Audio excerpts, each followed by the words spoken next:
Hello, everyone. Good to see you. Been a while since I've been here. Yeah,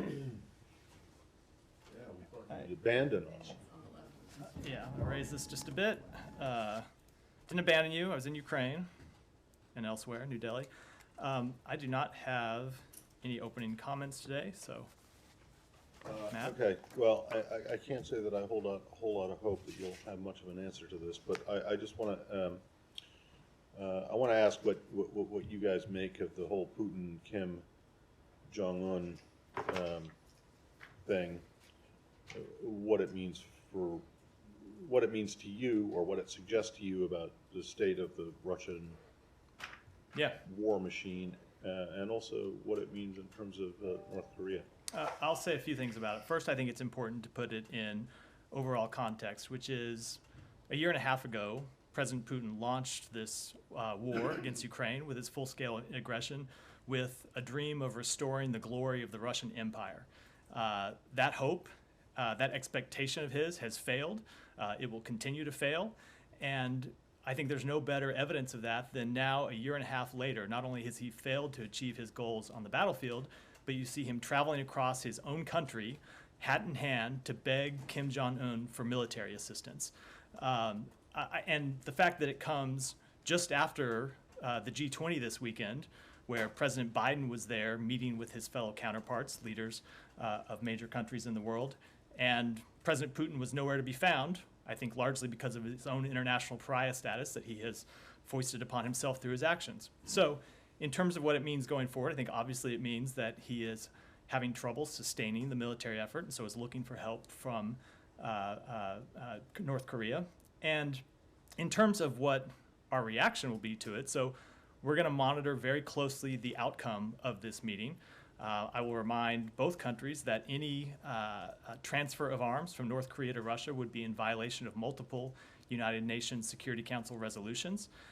And we, of course, have aggressively enforced our sanctions against entities that fund Russia's war effort, and we will continue to enforce those sanctions and will not hesitate to impose new sanctions if appropriate. On North Korea? I think I want to wait and see what the outcome of the meeting is before speculating, but we have always looked to impose sanctions and hold accountable countries or entities that fund Russia's war effort. Before I ask one more on this, just, how many entities are there left in North Korea that don't have U.S. sanctions? That's a good question. I'm not able to answer. Are there any? I am sure that there are, but maybe I don't have there's a corner store in downtown Pyongyang. I've not been to Pyongyang recently, so I can't. I honestly don't know. I haven't been either, but I have been twice, and there are stores there that still sell Pepsi and Coke and stuff like that. At least there were. So, I just, if you're going to impose more sanctions on North Korea, I don't understand why that's. No, look, is it a punishment, or is it an attempt to be a deterrent? Because it's not working if it's this. I think, look, I will actually say, with respect to our overall sanctions, I think the fact that Russia is having to beg North Korea for military support speaks to the effectiveness of our sanctions and our export controls, that they have been denied the technology they need and the raw materials they need to sustain this war effort. The second part of my question, and I'll stop after this, is that you have used the word beg twice now. What makes you think that he's actually begging? Don't the Russians have anything to offer the North Koreans that the North Koreans might want? That may be the outcome of this meeting. Why do you use the word beg?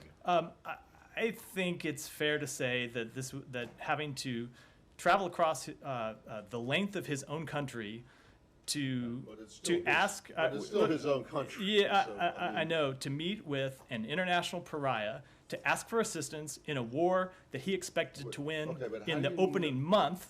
Look, I would characterize it as him begging for assistance. Now we'll see. There may be something that he offers in exchange. We'll see when it comes. We'll monitor it very closely. Okay. Well, and if there is an exchange, will you still think that that's begging? Why don't we wait and see? I'll wait and see what happens and characterize it after. No, after you we won't see. wait because you did characterize it like 3 times. Fair, fair enough. Let's before we pass any further judgment, let's wait. I stand by my Okay. characterization. All right. Well, I mean, I'll add any fair further enough, characterization but when we see the outcome of the meeting. You don't have any information, or at least information that you can share about what North Korea might get in return for No. this assistance. Okay. No. Thank you. Do you have any notion or knowledge of what kind of equipment that Russia is begging for? I'm going to wait. Let's wait and see Has what there the been meeting shows. let's say a statement saying that we are going to North Korea to get some weapons? from I'm the sorry, Russian? what? I mean, how did you conclude that the president of Russia is meeting with the president of North Korea for, asking for weapons? I don't think it's a social gathering, Saeed. No, I'm just saying, okay. Maybe it's something else. We shall see. I will happily eat my words if it turns out not to be, but let's. They might me have just- tea and I- ride white horses around. you know. Perhaps. Let me just, I have a quick follow-up. And now you're saying that the Russians have strategically failed. But, looking at what's going on, we see that Russia is holding the territory that it went out to hold. Their economy has improved a lot since last year, So I don't see where, while the counteroffensive, by all assessment, had failed. I mean, just educate us on how you see that Russia has failed. You are conflating a number of things here, and I will take them in some attempted order. I will say, first of all, with respect to Russia's overall strategic failure, you have to remember what Russia's goals were, and their goals were to take Kyiv, to take the majority, if not all of the country, to overthrow the democratically elected government of Ukraine. All of those things have failed. They occupied a certain amount of the country. The Ukrainians have taken back around 50% of the country that Russia occupied at the height of its full-scale invasion. And you've seen the Ukrainians continue to make to continue to show tangible results in taking back territory from the Russians, both in their efforts last year in the counteroffensive that they launched last fall, and in the counteroffensive that they launched in the past month or two that is ongoing. Secretary Blinken was just in Ukraine, as you know, discussed this exact question with the Ukrainians, was briefed on the results that they are showing, and we have seen those results accelerate. Now, that doesn't mean that the outcome is certain. Obviously, war is difficult, and the Ukrainian military is facing dug-in, entrenched Russian forces. But number one, Russia's goals have failed in every way since the outcome of this war. And number two, we continue to assess that the Ukrainians are making progress in their counteroffensive, and we have confidence in the ability of their forces. Camara. Matt, on China, there was a story over the weekend in Wall Street Journal saying that Wang Yi was no longer coming to UNGA. First, can you confirm that? Because that was the anticipation from State Department that he would come during UNGA and meet with Secretary Blinken. It's not exactly what we said before, but let me say this. So I won't speak. I'll let the Chinese government speak to whether Wang Yi will or will not attend attend UNGA next week. But that said, whether it's at UNGA or whether it is after UNGA, sometime before the end of the year, it is still our expectation that Secretary Blinken will host Foreign Minister Wang Yi here in the United States.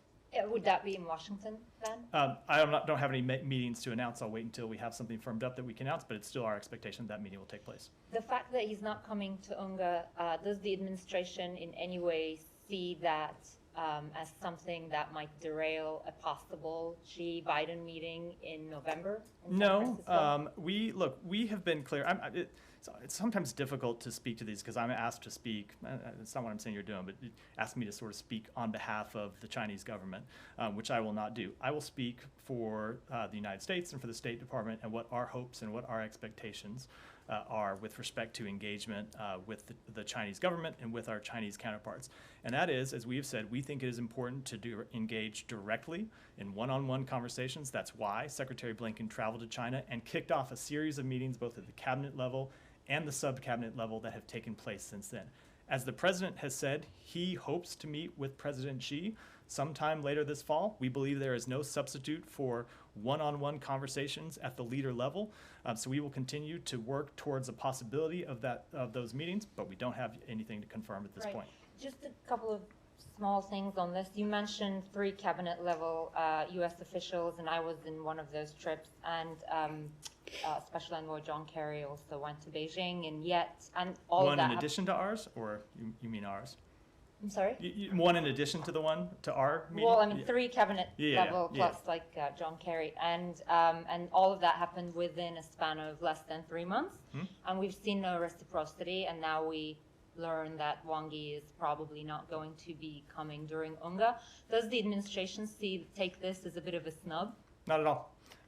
We think it's important to continue these conversations. The conversations have been ongoing. As the secretary said, he extended the invitation to the then foreign minister when he was in China. That invitation was accepted. It has since been transferred over to the new foreign minister. We expect it to be accepted. We expect that meeting to take place. But ultimately, we can only, we think it's important to have these conversations, and we will continue to have them, and we expect them to continue to take place. But we can't speak for the Chinese government about when and where they will send their ministers. Those are decisions for them to make. The final one, is Secretary Blinken going to meet with, I believe that was Chinese VP, who's coming instead of Wang Yi during UNGA? I don't have any meetings to announce at this point, maybe as we get closer. Thanks. Yeah, Jen. Can I switch to Ukraine? Yeah. President Zelensky, in an interview with Fareed Zakaria over the weekend, said he was expecting or hoping he would get ATACMS by this autumn. Has there been a change in the U.S. Position on providing ATACMS to Ukraine? There has not been. You saw Secretary Blinken speak to this over the weekend.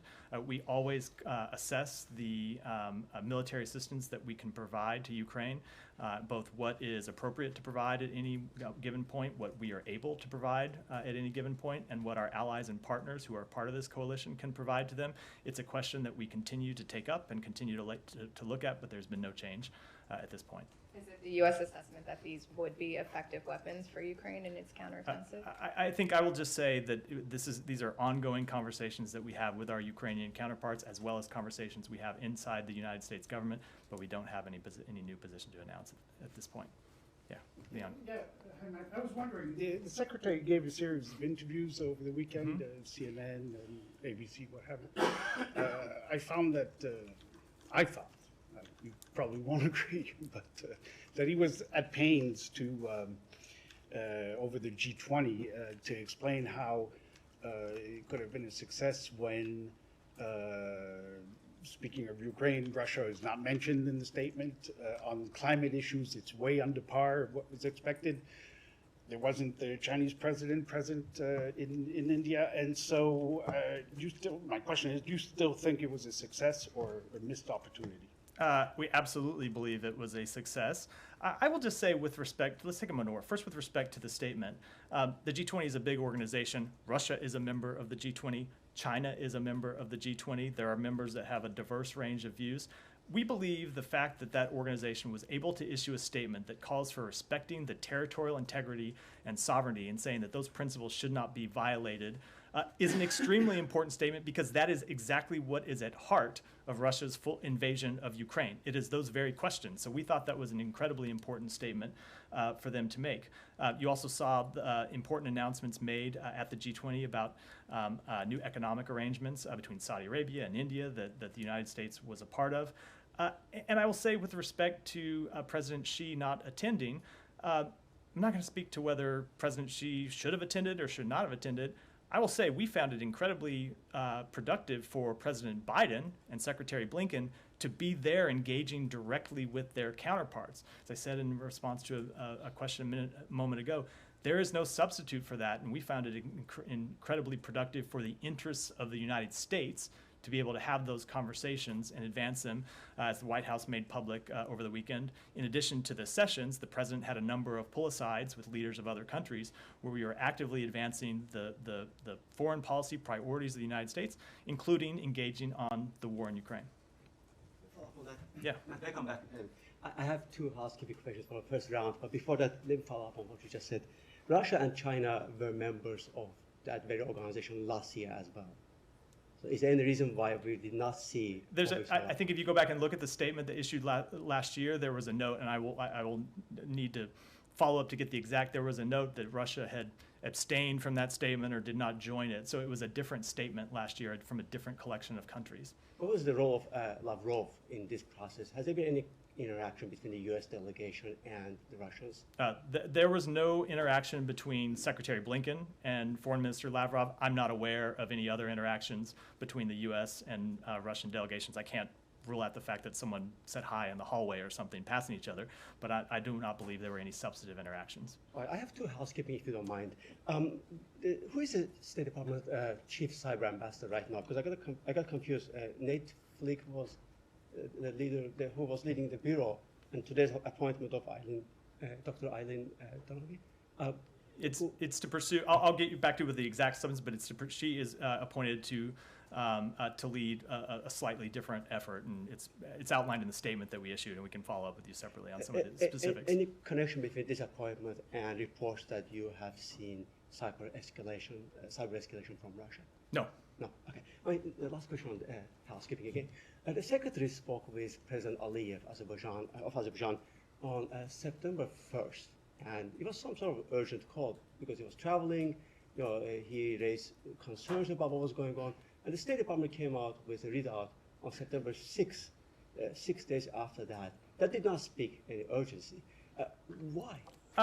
So separate and apart from the question of when a readout that was over a holiday weekend might have come out, I think if you want to speak to the urgency that the department has shown to this matter, look not just to the conversation that the secretary had then, but that the secretary spoke with the leaders of both Armenia and Azerbaijan over the weekend while he was traveling. One call from New Delhi, one call from Hanoi.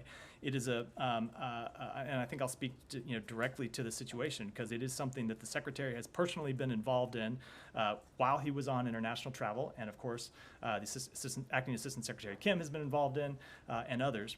We are deeply concerned about the rapidly deteriorating humanitarian situation in Nagorno-Karabakh. We repeat our call, as the Secretary did in a statement over the weekend, for the immediate and simultaneous opening of the Lachin and Ogdam routes to allow passage of desperately needed humanitarian supplies to the men and women and children in Nagorno-Karabakh. We urge the leaders, as the Secretary did in his calls, against taking any actions that raise tensions or distract from this goal. And I will say, in addition, we have consistently stressed this need for open routes in Nagorno-Karabakh and for a dialogue between the parties. While it is important that Nagorno-Karabakh have credible representatives for this process, as we have said in the past, we do not recognize Nagorno-Karabakh as an independent and sovereign state, and therefore we do not recognize the results of those so-called presidential elections that were announced over the last few days. So I will say that the United States will continue to strongly support efforts by Armenia and Azerbaijan to resolve outstanding issues through direct dialogue, and that's why Secretary Blinken and Senior Advisor for Caucasus negotiations Lou Bono have been consistently engaged, and we will stay consistently engaged on this question. I think your point about the weekend. The department did have a chance to disclose that meeting, that phone call on September 5th, when I did ask, in fact, a question about interaction between the U.S. and the sides. One more point about that readout. You guys did not mention human rights. Let me ask you directly. Are you guys sacrificing human rights for peace talks? If so, the concerns that you might not achieve anything. Sacrificing human rights, I just made very clear that we want both corridors to be reopened to deliver much needed humanitarian assistance into Nagorno-Karabakh. And the Secretary made that clear to the leaders of both Armenia and Azerbaijan over the weekend, as have other representatives from the State Department and the United States government. So no, I would not agree with that characterization at all. But did he mention human rights situation in Azerbaijan, the case of Kubadibadoglu and other concerns that you guys have raised? I don't have a specific readout on that. These calls were about the crisis situation on the ground right now and trying to resolve it. Yeah, go ahead. I have a couple of questions, Matt. First, on the MOU that the U.S. signed with Saudi Arabia regarding the green transit corridors, what's the importance of this MOU? So it was a landmark India, Middle East, Europe economic corridor that we believe will usher in a new era of connectivity from Europe to Asia that will stimulate economic growth, economic development across the two continents, as well as cooperation on energy and digital connectivity. The Memorandum of Understanding is among the United States, India, Saudi Arabia, the UAE, EU, and other G20 partners to explore a shipping and rail transportation corridor that will enable the flow of commerce, energy, and data from India, the Middle East, and Europe. And I will just say, like the Lobito corridor we are announcing in Southern and Central Africa, it will be a clear demonstration of a new model that President Biden has pioneered for more transparent and sustainable infrastructure investments around the world. And we think it will deliver significant economic benefits both to the countries that are direct participants and to the region at large. Is it a part of the normalization efforts between Saudi Arabia and Israel? No, it is separate from, it's And separate. There is another MOU that the U.S. will sign on Thursday with Bahrain regarding security and prosperity. Do you have any details about it? I don't want to read out what we may or may not announce before that meeting takes place. And one final question on Iran. Do you expect any progress on the hostage or the prisoner swap? I will say it is a process that is ongoing. We continue to work towards the full release of the American citizens that were detained in Iran that have now moved on to house arrest. I don't have any update on timing for ultimate resolution. Can I just ask you one thing on the this MOU that was signed at the G20? What actually does it change? Is it not, right now not possible for ships to go from India to Saudi Arabia? It is possible. Oh. We believe it will explore that the creation of a new shipping and rail transportation corridor, shipping and rail. Okay, where's the will, rail part? Will enable. What's the new? So the rail memorandum. part? This is the signing of a memorandum of understanding that is going to lead to the full implementation of this corridor. I don't think I can speak to details before they have been fully established. So right now, ships, Were you shipping looking on the container map ships here? can go from India to Saudi Arabia. Correct. And vice versa. Correct. Right? And those goods can be transported up the peninsula. And there will be a new rail and shipping transportation corridor Okay, established and with then they go, significant. and then they go into the UAE, and then they go into Jordan, and then into Israel, and then where do they go? I'm going to say, with respect to this agreement, this is the signing of a memorandum of understanding. I'd like that to will know be what the fleshed rail out with part of further this further is. details, and those details will be coming in further months as they are fully implemented with the countries who signed onto the MOU. Okay, so did the Egyptians have anything to say about this? We do not believe that this will in any way hurt Egypt. In fact, it will deliver positive economic benefits for the entire region. Okay, so you do not think that once this is completed, whenever that is, it will mean that goods being transported from South Asia to Europe that bypassing the Suez Canal won't affect Egypt at all? There is no replacement for the Suez Canal, but I will note that there is a maximum throughput through the Suez Canal every day. And we do not believe that this economic corridor will in any way displace or replace the Suez Canal, and we believe ultimately it will deliver economic benefits for the entire region. Saeed, go ahead. Thank you. On the Palestinian issue, today the Israeli government was set to discuss and approve a new settlement in Abu Dis, which happens to be in my village. I mean, my home could be gobbled up, and it was an area that was designated throughout these negotiations to be the capital of the Palestinian in East Jerusalem, would be capital, whatever. I wonder if you have any comment on that particular settlement. Our views on this question have been clear and consistent. You and I have discussed them in the relatively brief time I've been here a number of times. Right. The expansion of settlements undermines the geographic viability of a two-state solution, exacerbates tensions, and further harms trust between the two parties. We strongly oppose the advancement of settlements and urge Israel to refrain from this activity. We take the issue very seriously as it impinges on the viability of a two-state solution, and we raise it at the highest levels on a consistent basis. So are you telling the Israelis to steer away from Abu Dis, my town? I'm not going to speak I'm not going to speak to any specific conversation, but as I just said, we raise this issue of settlement expansion consistently at the highest levels of the Israeli government. Okay, and one more. It seems that $75 million are still being held up, in food assistance to the Palestinians, especially in Gaza. I guess it's awaiting maybe the end of the fiscal year and so on. And I wonder if you could comment on this, because the situation, as you've probably been following up with UNRWA and with the distribution of food and the assistance of food in Gaza, cannot wait till the end of the fiscal year or the beginning of the new one. I would say that we agree that funding for UNRWA supports provision of food, healthcare, education, relief, and social services, which are more vital than ever with the worsening violence in the West Bank and Gaza and deepening economic decline in the region. And we are committed to working with the UN and our international partners to provide rapid humanitarian assistance and to marshal international support for recovery efforts in a manner that benefits the Palestinian people. So we would agree that this funding is important and are trying to move it through. Yeah. Changing regions completely. Today marks the 50th anniversary of the coup in Chile, Pinochet. I haven't seen a statement yet from the State Department. Coming shortly after this briefing. Okay, well, maybe you'll... I saw it just before the briefing and didn't have a time to dig into it, so we'll have one. There's also another anniversary today. I can't think of what it might be. 9/11, and there was Closer to home. there was a statement from the secretary Yeah, this morning, and of course President Biden is attending an event in And the Alaska. second anniversary. Yes, correct. Yeah. On Chile, the U.S. has spoken of a dark chapter, what have you, but is the United States ready to, but has never really formally, officially apologized for supporting the coup? Is the United States ready to do so? So you'll see us speak to this in more detail in the statement that we'll put out. I'm not going to speak with that level of specificity to events that happened in a previous administration 50 years ago. I will say that the anniversary is a moment for us to pay our deepest respects to the victims of the repression that followed that coup, to honor the extraordinary bravery and sacrifices of countless Chileans who stood up for human rights and fought for an end to the dictatorship and a peaceful return to democracy.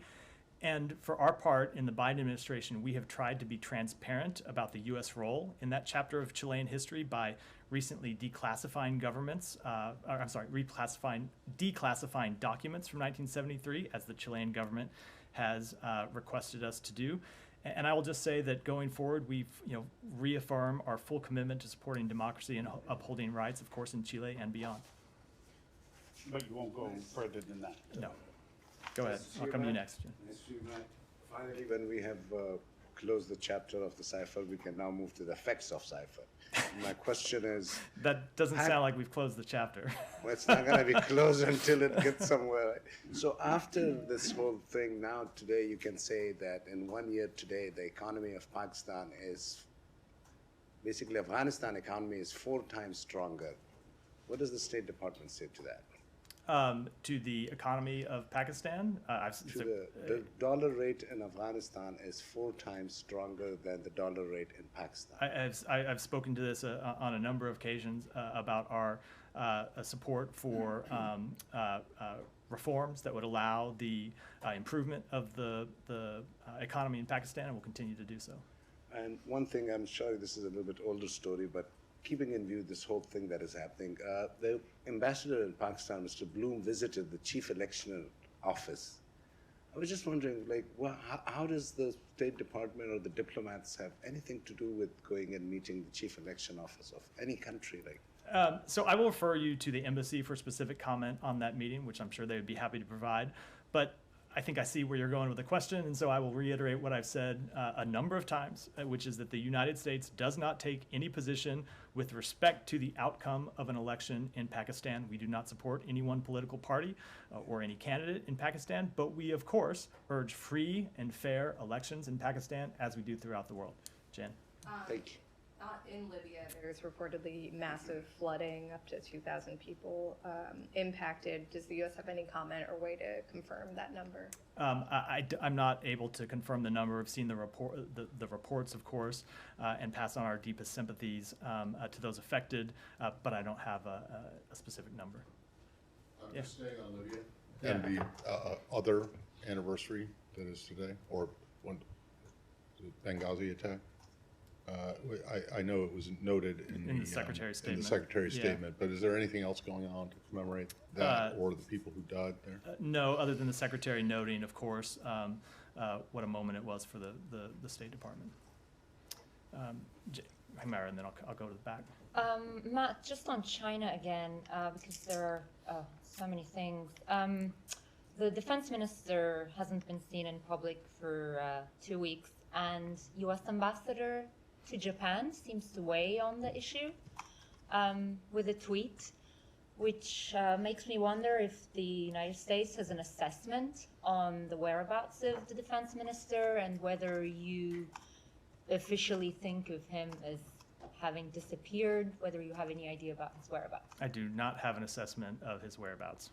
Do you have any answer to why the U.S. ambassador to Japan might have weighed on the issue? I think Rahm Emanuel, throughout his career, has spoken in a colorful manner and continues to do so. So are you saying this tweet was not cleared by the State Department? I'm not going to speak to our internal clearance processes other than to say, as I said, Rahm Emanuel has always had a colorful way of speaking in all of his positions in government, and that clearly continues. What was colorful about it? That was fairly colorful. Abby? Why?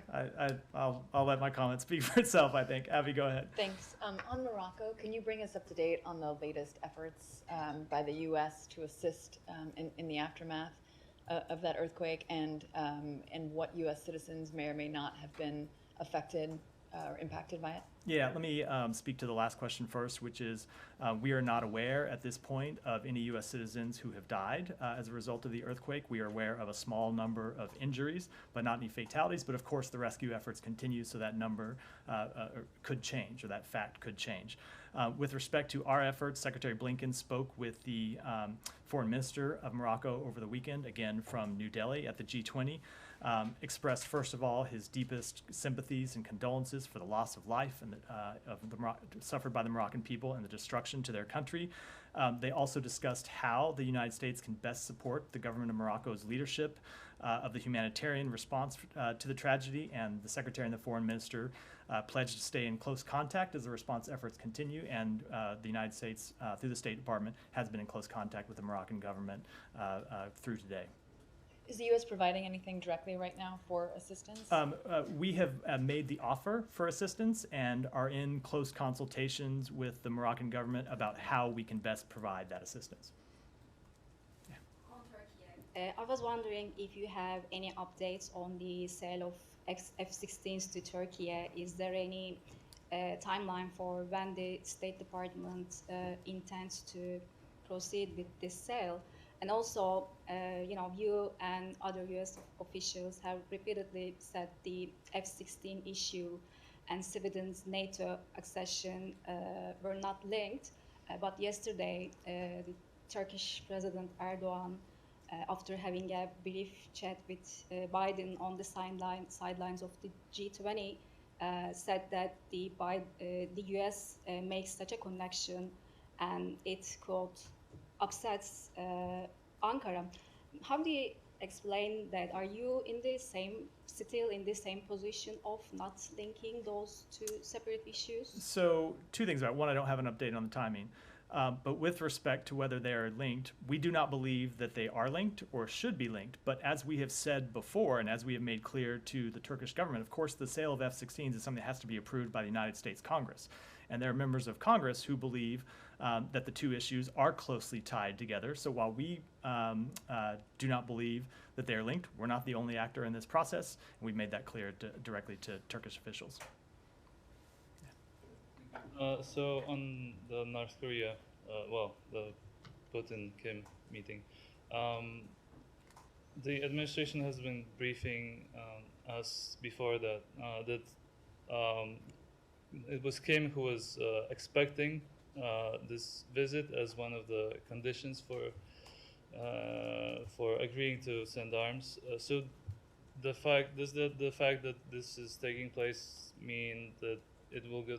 Do you expect it will go through, and do you have any visibility about on what North Korea might be sending?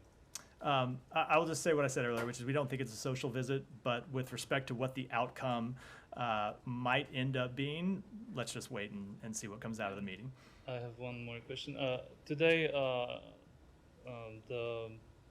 in Armenia, the first U.S.-Armenian military exercises are taking place, and I was wondering if this is designed to somehow forestall a potential, Azerbaijani attack. Are you concerned about? No, not at all.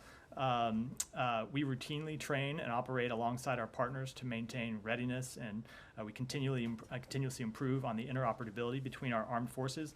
Armenia is a long-standing partner to the United States and has an enduring relationship since 2003 with the Kansas National Guard as part of the Department of Defense's State Partnership Program. So no, this is a routine exercise that is in no way tied to any other events. Can you follow up on that, Matt? Sure. You probably have seen Russia's response to today's Armenian U.S. military training. They remind Armenia to remember where their loyalties lie. Do you have any reaction to that? I think that given Russia has invaded two of its neighbors in recent years, it should refrain from lecturing countries in the region about security arrangements. Thanks so much. And one more on Putin-Kim meeting. You told Matt earlier that Putin was nowhere to be found last week, and then you said he is meeting with international pariah this week, today. Do you think this is meeting between two international pariahs? Is that how you see Russia, Putin as well? And do you think it will cement Putin as a pariah?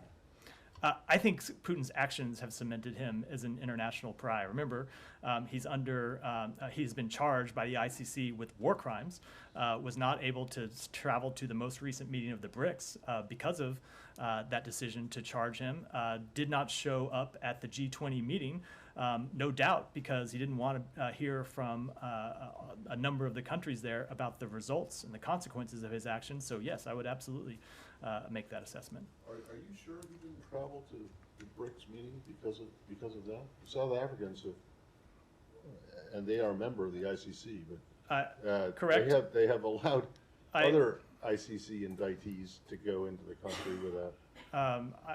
You can never say anything with 100% certainty, but I certainly saw the reports from South Africa that they were the reporting around this that they were relieved that he did not attend. So go ahead, we'll do a couple more in the wrap up. I'm sure you know that Greece and Turkey started high-level talks to find ways for Turkey to stop threatening Greece. The two leaders are meeting again next week at the United Nations. As you know, they met in Vilnius during NATO. Is it possible to tell us if American government is involved in these diplomatic efforts between these two allies of yours? I won't speak to the upcoming meeting, but I will say that, of course, we have been involved in conversations with both countries about the need to de-escalate tensions in the region and specific steps they can take to de-escalate tensions in the region, including direct involvement on the sidelines of the NATO summit in Vilnius. Mary, you have one more, and then we'll... I have another question. Yeah. My question is about the relations between Albania and Greece, another two allies of yours. But the relations are in deep crisis lately because the Prime Minister of Albania, I don't know if you know, has ordered the arrest of a Greek mayor. He is an elected mayor. He's still in jail after 3 months. My question is that, do you know about the arrest? And if you know, have you intervened with the Albanian government to release this elected mayor? Let me take that one back. Humera, and then Jen, and we'll wrap up. Just want to follow up on the F-16 question, because in the same comments, Erdogan also talks about how he has his own Congress to persuade, and that's a reference to the Turkish parliament. And when you read the comments in their totality, it does sound like the ratification may not be as soon as the Turkish parliament reconvenes. I'm wondering if the U.S.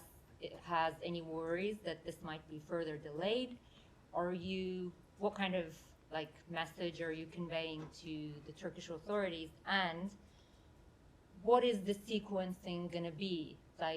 They're going to ratify, you're going to send the formal notification, or they want you to send the formal notification of the F-16s after they ratify? I will say, with respect to what our position is, we believe, as we've said before, that Sweden's accession to NATO should be approved as soon as possible, and we appreciate President Erdogan's support for it, and take him at his word that he will push it through and that it will ultimately be ratified by the Turkish parliament. With respect to any sequencing, I'm not able to get into it at this point, Jen, and then we'll finish up. Do you have any updates on the Travis King case? Has there been any more outreach to or from the North Koreans? I am not aware of any, but let me check on that for you. Great. Thanks, everyone. Thank you.